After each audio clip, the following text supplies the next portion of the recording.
Welcome to the war, the Baron's War. So excited to put together just a 500-point battle report for everyone today, based on a force that I just won a competition with over on the Footsore social page on Facebook. Yeah, so excited to show you that. This is going to be my first, obviously, video demo of the game. So forgive me if I get some of the rules wrong or how that all works, but I'm actually thinking I might try to put together some little rule demo videos, like how combat works, how orders work, morale, all that kind of stuff. But anyway, today we're just going to start with a quick 500-point game. Got everything we need here. We got a rule book.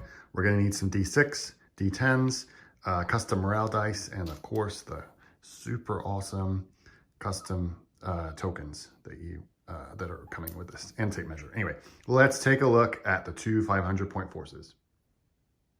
Okay, this is the first one. This is the 500-point force that I submitted to the competition. So up front in command, we've got a Baron. In this case, I am using the William Marshall model with a Bannerman, but he just represents a regular quote-unquote Baron in this game. And they're accompanied, or he's accompanied by, within his command group, 3 knights. So yeah, I think in my original proposed list, there was an extra knight, but someone corrected me on that. So that basically makes the command group. And I've got 8 crossbowmen who are wearing padded armor. They're regular. Everyone in the force is regular, by the way. Then importantly, well, I'll countermand that, except for the levy. You've got to have some green troops, 10% of your force. In this case, these 8 men represent the green unit. And then the really hard-hitting puncher here is the 4 mounted knights with lances and with on the war horses with shields and everything like that. So that's 500 points on the nose. Let's take a look at the force that they're going to be fighting against. Okay, here we've got their opponent, as you can see, all on foot this time. I think this nets out around 498 points. So again, starting with our green troops, they've got these ones are actually armed with spears. Got a unit of bowmen with padded armor. We've got our commander. This guy is actually a lord. He's not a baron, so he's like a step down from the Baron in terms of capabilities, but still able to take a pennant. He's going to be accompanied by 3 swordsmen armed, or sorry, 3 knights armed with 2-handed weapons in this case. And then probably the core or the anchor around this group is the unit of 8 spearmen, also equipped with chainmail. So they've got a pretty good save, certainly better than any of the other peasantry on the table. So that's that force. Let's take a look at the terrain, the table I've set up, the mission, and everything that we're going to deal with there. All right, so this is our terrain setup, or of what we're going to do. If anyone's familiar with how other Footsore games work, like Mortal Gods, you can roll for a mission, you can roll for a terrain setup. It's a really good variable system, a lot of different options and outcomes that can come from that. In this game, we're going to be playing a mission, or I'm going to be playing a mission called Tear It Down. So basically, each side of the table has these 3 objectives. In this case, there's 1, there's 2, and there's 3. And I've already kind of set these up. On this side of the table, we've got 1 just here, 1 here, and another 1 there.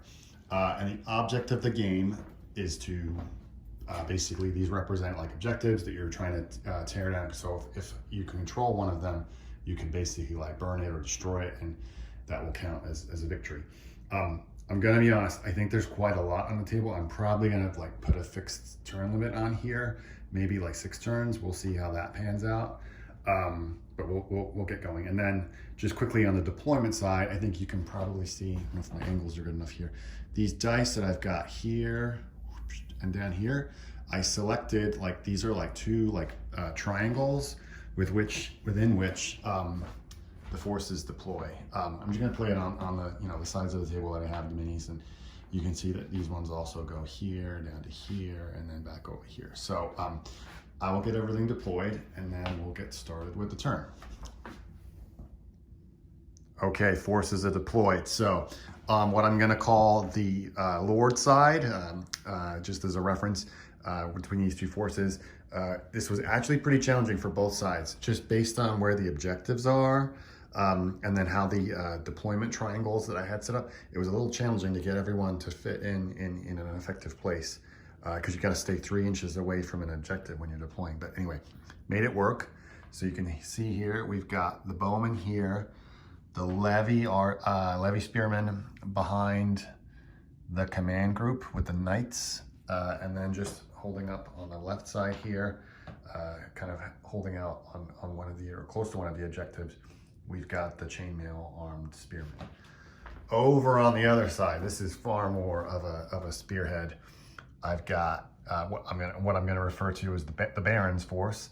We've got the knights up front on the horseback, closely followed behind by the crossbows, and then the command group with the knights, and just really at the back here, what I think are like the homesteaders, the levy, the green levy, they're just back here. So, and everybody's deployed, that's everyone. So next step is to roll for initiative to see who gets initiative in the first turn. So as they fall on that side, they got a 9, and the Baron got a 4. So I think the Lord is gonna elect to go first.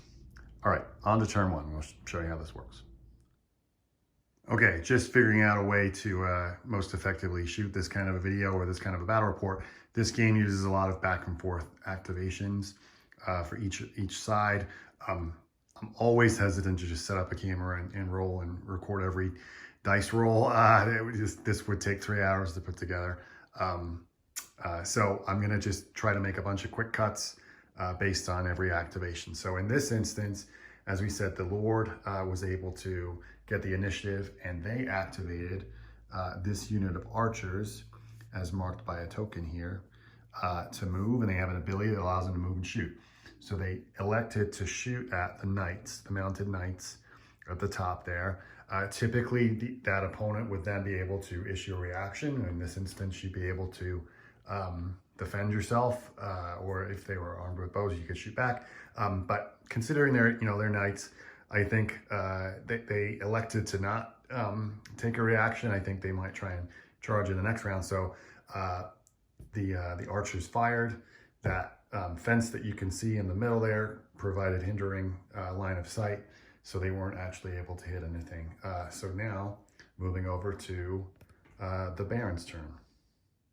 As we can see here, the mounted knights moved up closer to the archers. This could effectively be a charge if I was to wish. These have a base move of 7.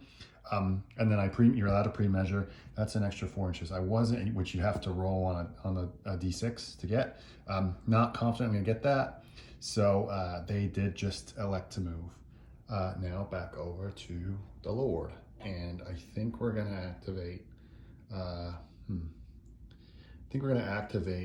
the unit of mailed knights. Sorry, mailed spearmen. Okay, slight change of plan, because that's going to be just too many moves to keep cutting back and forth. So I'll record a couple of activations per video here. So on the Lord's side, the mailed spearmen moved over here, really starting to think that the knights, the mounted knights, are going to be a threat on this side. So I ran these spearmen over here. Running causes what's called a weary state. So we'll have to roll a morale check at the beginning of the next turn, or at the end of this turn, I should say, to try to remove that. In a similar fashion, the Baron side of the table here also ran with the crossbows, also causing that weary state, but creating a little bit of a better angle, really kind of pinning in this command group here. I'm already kind of seeing how this is playing out. The Lord side with the 2 groups of spears definitely probably looking to play a little more defensively here. I think these knights on the horseback are going to really do a number here. They could potentially just come all the way down and sweep around, pillaging as they go. But all right, let's see what happens next. Okay, the Lord elected to move out here, which may seem like a desperate move in front of those crossbows. However, command units have extra activation. So in the next activation, hoping to get a charge in there. Also, conversely, on the other side, just moving up that levy unit on the left, the green group, just to really just use an activation to hold off on doing anything with the Baron right there. So let's see if this charge is able to work. Okay, well, that was a rather abrupt end to the main kind of orders phase, as it were. The Lord did try to charge the crossbows, but requiring 3 up on a d6, they actually rolled a 1 for the charge range. So that was uneventful. But as you can see there, they do take 2 tokens now with 2 activations, which just left the Baron at the top in the middle to make their activation, and they just move forward a little bit, kind of threatening any future charges from this side. So with that being said, that's all of the regular activations for both sides. You know, kind of do all the token clear up where I'd be removing all of these tokens, except the weary ones. The weary ones you have to roll a morale check for. So I'll do that now to remove them. So for the spearmen here, we need a 4. Yep, so they're not weary.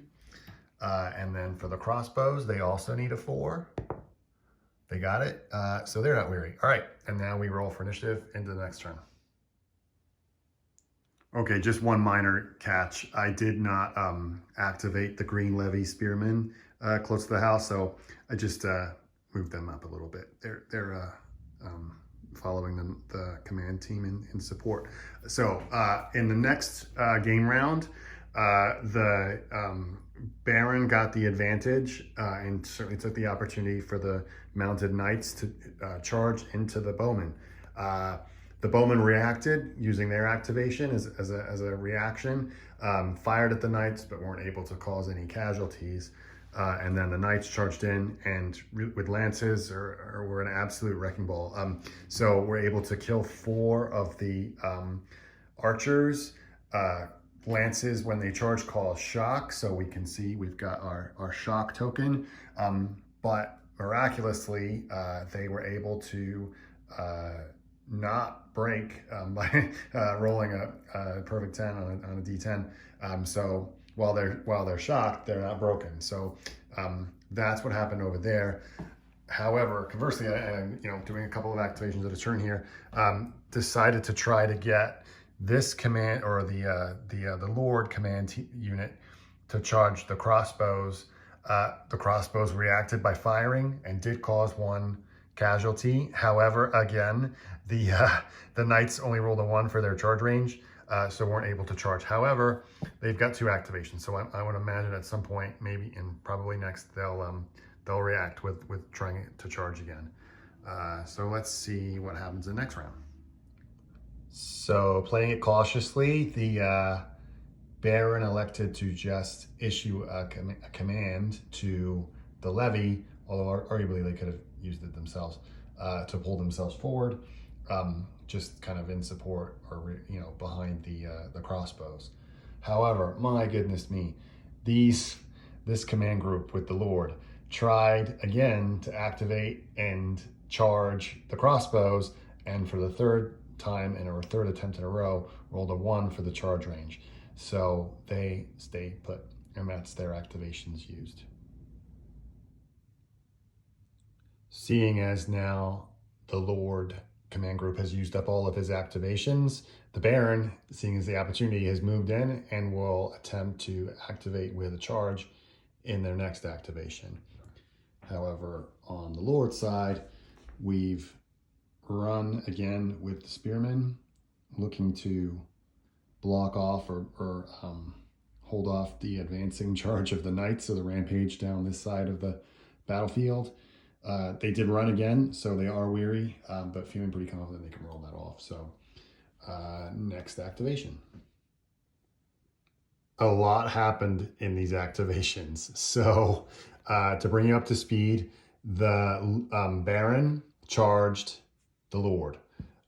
Inflicted another casualty, causing the Lord to break off. They had to take a morale check, which they failed, and they broke. So that happened. That was one activation. In the next activation, the green levy spearmen charged the Baron, who was over here now, and were able to inflict 2 casualties. And because of even though the Baron had 1 activation left, because the levy have spears, they couldn't attack back. So they broke off, past any morale check they had. They didn't break, and then they used their 3rd and last activation to move out of the way, hopefully lining up the crossbows to hit them in the next phase. So that's the end of this phase or round of turns, and we'll move on to turn 3. You can see overview of the battlefield here.